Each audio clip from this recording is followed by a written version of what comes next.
Let's be honest, we've all been there. It's that universal holiday ritual, right? The disastrous late-night assembly of whatever toy your kid absolutely had to have. It's a rite of passage for parents everywhere.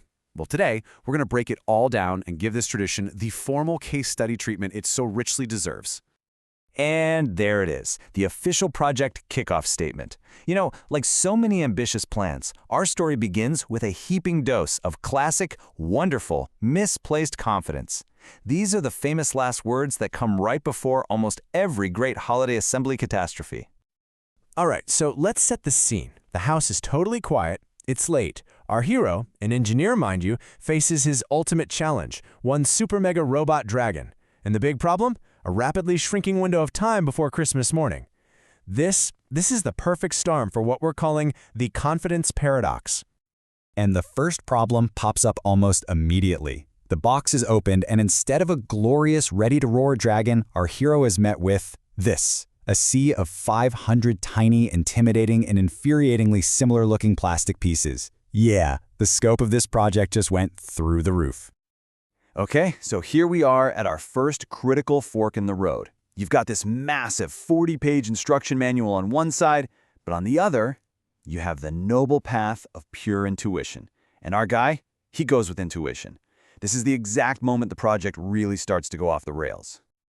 What's so amazing is that this isn't just chaos, it's an actual method. You give the manual a quick glance just to get the general shape, right? Then you apply a little strategic force. You willfully ignore any evidence that you're wrong, like, say, a pile of leftover screws, and finally, you declare victory way too early. A process that is usually punctuated by a loud snapping sound and maybe a wing just falling right off.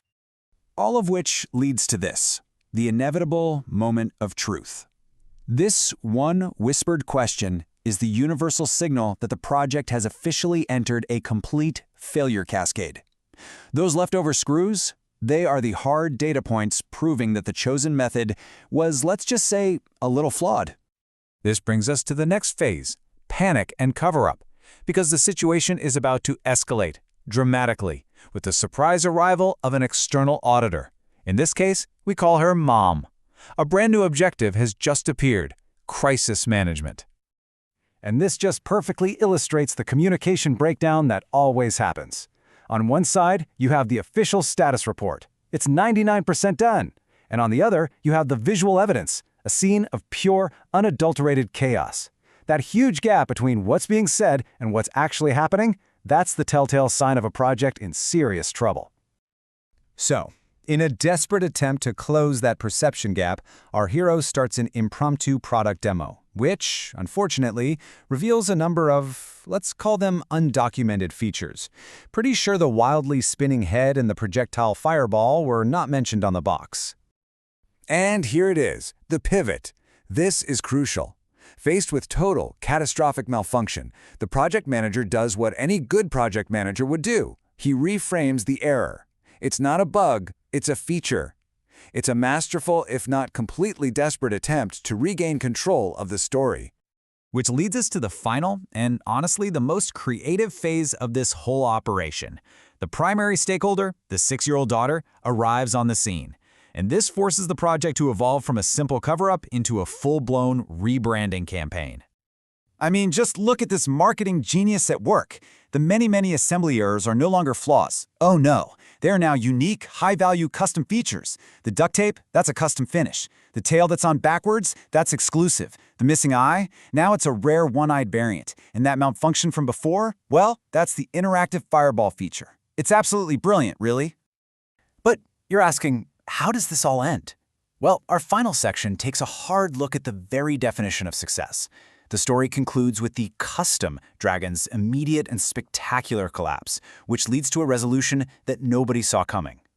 So first, let's check the tail of the tape, the official results of man versus materials.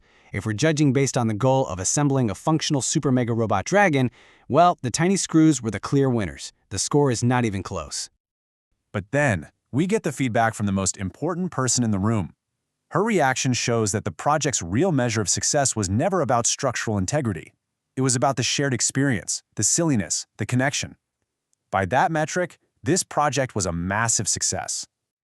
Of course, you always have to have your lessons learned from any project postmortem.